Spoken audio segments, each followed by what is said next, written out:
नमस्कार दोस्तों, मैं हूं आपका दोस्त, आपका होस्ट आर के, और आप देख रहे हैं आर के ट्रेडिंग। दोस्तों, तारीख है 29 जून 2021 और यहां पे 30 जून 2021 के लिए निफ्टी के फार्मा, मेटल और आईटी स्टॉक के एनालिसिस लेकर आपके सामने हाजिर हूं। देखेंगे सबसे पहले मेटल इंडेक्स को, उसके बाद एक एक करके सब स्टॉक्स को।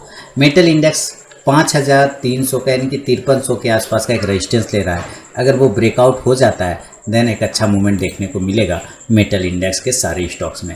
इसको ध्यान में रख के हम लोग एपीएल अपोलो के साथ स्टार्ट करें तो एपीएल अपोलो में जो रेजिस्टेंस है वो है 1650 का। अगर वो ब्रेकआउट आ जाता है दोस्तों तो 1700 तक के टारगेट आराम से देखने को मिलेंगे। नीचे का जो सपोर्ट है वो सपोर्ट लेवल है 1500 का राउंड नंबर, तो फिलहाल वहाँ आने में भी उसको टाइम है। अडानी इंटरप्राइज पता नहीं ये कैसे मेटल इंडेक्स में आया हुआ है, मुझे बिल्कुल भी आइडिया नहीं चल रहा है, लेकिन ठीक है, कोई दिक्कत वाली बात नहीं है। तो है अभी मेटल इंडेक्स 1525 के आसपास की क्लोजिंग चल रहा है। क्या कैंडल में कोई प्रॉब्लम है क्या? मैं पहले चेक कर लूँ ज़रा।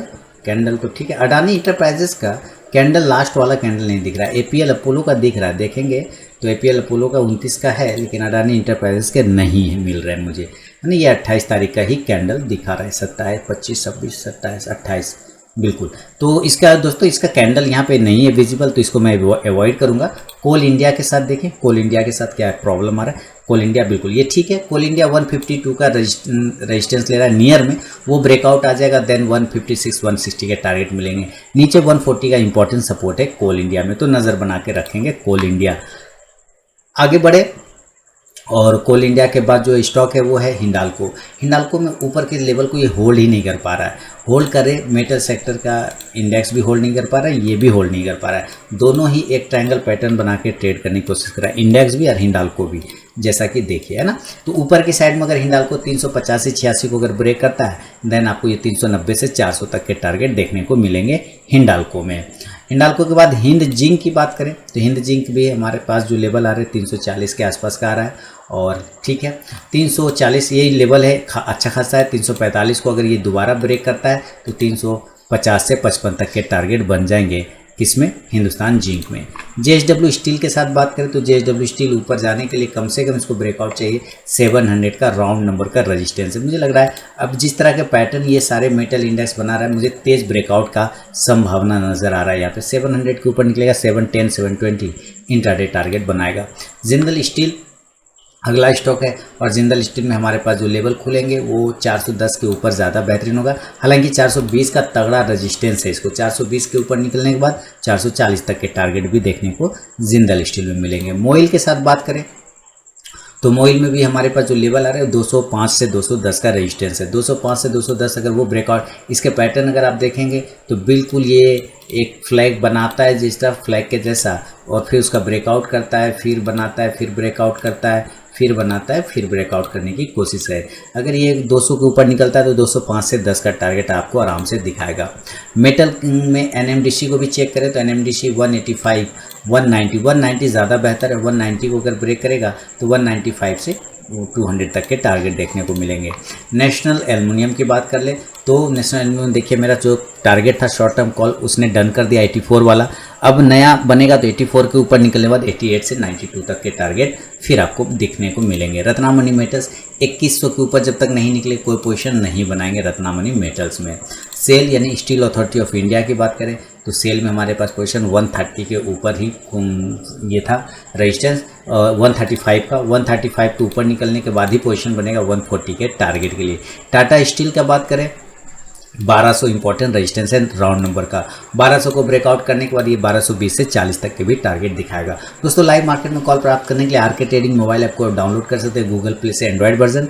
साथ ही जिनको टेलीग्राम चैनल पे कॉल चाहिए वो वीडियो के डिस्क्रिप्शन में लिंक है टेलीग्राम चैनल का, वहाँ से भी ज्वाइन कर सकते हैं। वेदांता का पास जो रेजिस्टेंस था 284 के आसपास का था, और फिलहाल वो अभी भी वैलिड है। 270, 280 बहुत बड़ा रेजिस्टेंस है इसका। अगर 270 को ब्रेक करे तो 280 तक का टारगेट, अगर ये नीचे की साइड में 264 ब्रेक करता है तो इंट्राडे में 260 के टारगेट मिल जाएंगे।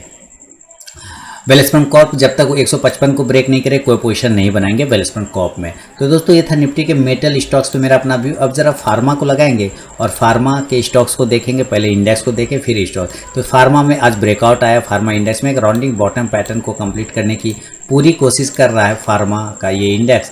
और अप साइड में अगर कल ये 14,385 को ब्रेक करता है अपने हायर जोन को, तो ये फिर आपको एक नए लेवल 14,400 के ऊपर निकलने के बाद फार्मा में और भी तेज़ी आते हुए दिखेगा। अजंता फार्मा 2050 के ऊपर ही मैं बार बार कह रहा था कि 2050 के ऊपर निकलेगा तभी पोजीशन बनेगी, 2050 के ऊपर निकलेगा तभी पोजीशन बनेगी, 2050 के ऊपर बनेगा तो 2100 का टारगेट। तो इसने 2050 के ऊपर निकला और 2100 का टारगेट तुरंत से आपको बना के दे दिया। तो एक टारगेट हो गया अजंता फार्मा के डन।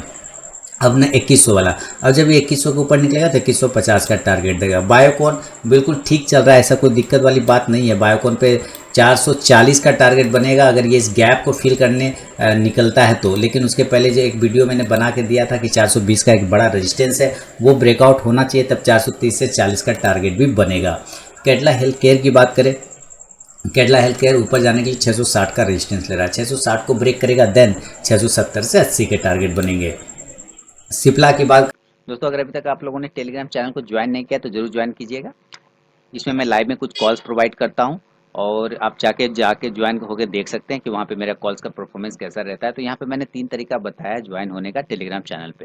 पहला प्रोसेस है दोस्तों कि आप मेरे वीडियो के डिस्क्रिप्शन में जाइए, किसी भी वीडियो के डिस्क्रिप्शन में वहाँ टेलीग्राम चैनल का लिंक मिलेगा, उस लिंक पे क्लिक करके आप टेलीग्राम चैनल पे ज्वाइन हो सकते हैं। दूसरा प्रोसेस है दोस्तों कि आप अपने मोबाइल में टेलीग्राम ऐप को इंस्टॉल कीजिए, उसके बाद उसे ओपन करिए। ओपन करने के बाद आरके ट्रेडिंग बीजीपी को सर्च कीजिए अपने टेलीग्राम ऐप में, तो वहाँ पे मेरा चैनल मिल जाएगा, आप उस पर क्लिक करके ज्वाइन हो सकते हैं। तीसरा प्रोसेस है दोस्तों कि आप मुझसे मेरे व्हाट्सअप नंबर पर टेलीग्राम चैनल का लिंक मांग सकते हैं। मैंने यहाँ पे व्हाट्सअप नंबर दे दिया है और यही मेरा कॉल का भी नंबर है, तो आप यहाँ भी मुझसे अपना व्हाट्सअप पर टेलीग्राम चैनल का लिंक मांग सकते हैं। तो जरूर वहाँ पर ज्वाइन होइए, लाइव में मैं कुछ कॉल्स प्रोवाइड करता हूँ वहाँ पर भी। कर लूँ। सिप्ला में ऊपर जाने के लिए दोस्तों देखिए इसने जो 960 वाला रेजिस्टेंस था उसने ब्रेकआउट कर दिया और हायर जोन यानी कि ऑल टाइम हाई वाला एक हाई लगा दिया। ये आ गया अब इसका रेजिस्टेंस, ये इंपॉर्टेंट जोन है, याद रखेंगे। इसी जगह से ये 2 बार रिजेक्ट हो गया है, हो सकता है कल भी आपको यहाँ से रिजेक्शन मिले। This is 1 time, this is 2 time और यहाँ से तीसरा बार इसने टच किया। अब ये देखना कि कल इसको सस्टेन कर पाता है कि नहीं। अगर ये अपने प्रीवियस हाई को ब्रेक करे यानी 990 को ब्रेक करे तब तो ठीक है, 1010 का टारगेट मिल जाएगा, अदरवाइज रिजेक्ट होकर नीचे भी गिर सकता है। डिविज लैब की बात करें तो डिविज लैब में 4400 के ऊपर नया पोजीशन बनाएंगे 4500 के टारगेट के लिए। डॉक्टर रेड्डी 5500 के ऊपर नया पोजीशन खुलेगा 5600 से 5700 के टारगेट के लिए। डॉक्टर रेड्डी में 5500 का रिजेक्शन पॉइंट है इसका डॉक्टर रेड्डी में। डॉक्टर रेड्डी के बाद लुपिन की बात करें तो काफ़ी नीचे के लेवल पे आज भी ट्रेड कर रहा है, इनको दिक्कत नहीं है। 1180 के ऊपर ब्रेक करेगा तो 1200 के टारगेट बनेंगे। पीईएल की बात करें तो पीएल में हमारे पास अब 2500 का रेजिस्टेंस है और सपोर्ट की अगर हम लोग बात कर ले तो सपोर्ट 2400 का है। 2400 के नीचे ब्रेक करेगा 2350 के टारगेट मिलेंगे, ऊपर 2500 को ब्रेक करेगा 2550 का टारगेट पीएल में यानी पिरामल में। सन फार्मा की बात करें तो सन फार्मा में देखिए ब्रेकआउट आना चाहिए, ये पैटर्न बहुत ही बढ़िया पैटर्न है। अगर इसका ब्रेकआउट आ जाए तो मज़ा आ जाए, फिर ब्रेकआउट आने के बाद अच्छे मूवमेंट बनते हैं और ऊपर की साइड में जाने के लिए 682, 83, 85 ये ब्रेक करेगा, 690 से 700 का टारगेट बनेगा। डिसेंडिंग ट्रायंगल पैटर्न में फंसा हुआ है। अब ऊपर जाने के लिए 3000 का लेवल उसको ब्रेक करना पड़ेगा। टोरेंट फार्मा को 3000 के ऊपर सस्टेन करेगा तो 3100 के टारगेट आपको बहुत तेज़ी से आते हुए दिखेंगे टोरेंट फार्मा में।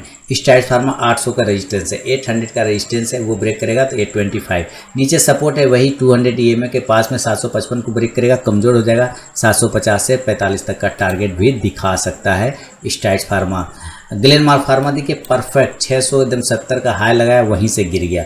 जैसा कि कल भी बात हुई थी कि भाई जब 660 को ब्रेक करेगा 670 से 80 का टारगेट मिलेगा, तो 670 का हाई लगा के ही गिरा है वो शानदार तरीके से उसके ऊपर। अभी हम यहाँ पे दिक्कत है कि जब तक अब 670 को ब्रेक नहीं करे तब तक नहीं पोजीशन बनाएंगे। हाँ 670 के ऊपर निकलने के बाद आप 690 तक के भी टारगेट ले सकते हैं ग्लेनमार्क फार्मा में।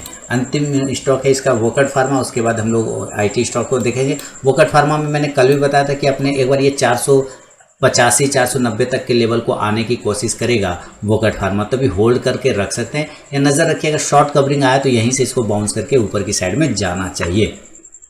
तो ये है दोस्तों निफ्टी कैप मेटल के बाद फार्मा स्टॉक के आने से। अब ज़रा हम लोग आईटी स्टॉक्स को लगाते हैं और आईटी स्टॉक्स में देखते हैं क्या व्यू बन रहा है। सबसे पहले आईटी इंडेक्स की बात कर लेते हैं। आईटी इंडेक्स क्या बता रहा है, तो आईटी इंडेक्स सबसे पहले देखिए ऊपर हायर जोन पे रेजिस्टेंस रहा, मैंने इसके बारे में बोला भी था, थोड़ा सा थकावट देखने को मिल रहा है आईटी इंडेक्स में।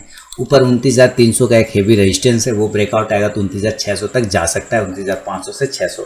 फिलहाल नीचे की साइड में सपोर्ट है 28,800 का, अगर ये ब्रेक नीचे कर देता है तो आईटी स्टॉक्स में गिरावट देखने को मिलेगा।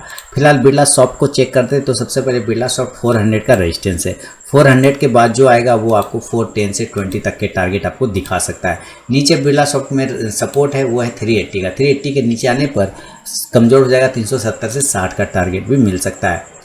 एचसीएल टेक की बात करें तो एचसीएल टेक देखिए जिस तरह के चार्ट्स बना के वो चल रहा है, 1000 का रेजिस्टेंस से बड़ा, 1000 का रेजिस्टेंस जब तक वो ब्रेक नहीं करे दोस्तों तब तक मज़ा नहीं आने वाला है। 1000 के ऊपर निकलने के बाद ही ये आपको अच्छे मूवमेंट दिखाएगा। फिलहाल ये अपर जोन से लोअर जोन और लोअर जोन से अपर जोन जाने की कोशिश कर रहा है। इन्फोसिस में आज थोड़ी गिरावट देखने को मिली है, और गिरावट क्या है, बिल्कुल एक ही जगह, खतरनाक पैटर्न, इसको मैं छोड़ूंगा नहीं, इसको मैं कंटिन्यू ट्रैक करूंगा, कंटिन्यू वॉच में रखकर लिस्ट में रखूंगा और इसको कंटिन्यू रिकमेंड भी करूंगा, क्योंकि स्टॉक्स कहीं ना कहीं किसी चक्कर में पड़ा हुआ है। 1500 के नीचे अगर 1559, 58, 57 ये सब के नीचे अगर गिरता है आपको 1550 से 40 तक का इंट्राडे टारगेट भी बना के दे सकता है, और 1575 के ऊपर इन्फोसिस निकलेगा तो 1600 तक के टारगेट बना देगा इन्फोसिस। और अगला स्टॉक टाटा इलेक्सी, टाटा इलेक्सी की तरफ बढ़े। टाटा इलेक्सी देखिए हायर जोन पे पहुंच गया, तो कल ही बात हुई थी, कल ही मैंने आप लोगों को बताया था कि भाई 3850 के ऊपर अगर ये निकलता तो 3900 और 3950 तक के टारगेट आपको आराम से दिखाएगा टाटा इलेक्सी। और देखिए एक ही दिन में इसने 4.5% का मूवमेंट किया, शानदार ब्रेकआउट करके आपको दिखाया। तो अभी टाटा इलेक्सी कल वापस 4020 को अगर ब्रेक करे तो आपको ये 4100 से 4200 के टारगेट दिखा सकता है। माइंडटी भी सेम कंडीशन में मैंने बताया था आप लोगों को कि नज़र रखिए, माइंडटी शानदार मूवमेंट करेगा, क्योंकि जिस तरह की ये पैटर्न बना रहा है तो मूवमेंट वाला है। 2590 से 2600 के ऊपर निकलने बाद 2650 का, एक बार इसको 2600 पर रुक सकता है, और अगर वहाँ नहीं रुका उसको ब्रेक कर गया तो 2650 से 2700 के टारगेट बनेंगे। विप्रो 565 के ऊपर जब तक नहीं निकले कोई पोजीशन नहीं बनाएंगे। नीचे की तरफ में सपोर्ट है जो 535 के आसपास का ले रहा है, उसके नीचे निकलने पर ही इसको कमजोरी का एहसास होगा। टेक महिंद्रा 1100 का रेजिस्टेंस हो गया राउंड नंबर वाला। आप देखें कितना हैवी कैंडल बनाया टेक महिंद्रा ने। टेक महिंद्रा कल अगर नीचे की साइड में दोस्तों ब्रेक करता है 1083 को तो सेल भी कर सकते हैं, टारगेट 1075 से 70 तक का आपको टेक महिंद्रा दिखा सकता है, तो नज़र रखेंगे टेक महिंद्रा पे भी। आगे बढ़ूंगा और टेक महिंद्रा के बाद टीसीएस की बात करें तो बिल्कुल कॉस्ट टू कॉस्ट ही रहा इसका। ऊपर की साइड में 3400 का जो जोन है वो 3400 का रेजिस्टेंस है, 3400 के ऊपर निकलने के बाद आपको ये 3500 तक के भी टारगेट दिखा सकता है। कोफोर्ज की बात कर ले दोस्तों, बता दूं लाइव मार्केट में कॉल प्राप्त करने के लिए आरके ट्रेडिंग मोबाइल ऐप को आप डाउनलोड कर सकते हैं गूगल प्ले से। टेलीग्राम चैनल पे भी कॉल मिलते हैं, वीडियो के डिस्क्रिप्शन में लिंक दिया हुआ है। नीचे की साइड में 4030 को ब्रेक करता है अगर ये तो कमजोर हो जाएगा, 4000 तक का टारगेट नीचे आ सकता है। 4100 के ऊपर अगर ब्रेक करता है तो 4150 से 4200 का टारगेट कोफोर्ज आपको दिखाएगा। इन्फो एज की बात कर ले, इन्फो एज जब तक 5000 को ब्रेक नहीं करे तब तक कोई भी पोजीशन क्रिएट नहीं करेंगे इन्फो एज में, तो नज़र रखेंगे इन्फो एज में। ब्रेकआउट जैसे मिले 5000 ऊपर पोजीशन बना सकते हैं 5100 से 5200 के लिए। एलटीआई की बात कर ले तो एलटीआई में भी सेम कंडीशन 4250 के आसपास का रेजिस्टेंस है, वो अगर ब्रेकआउट आता है तो 4400 तक के टारगेट आराम से आपको निकाल के दे सकता है।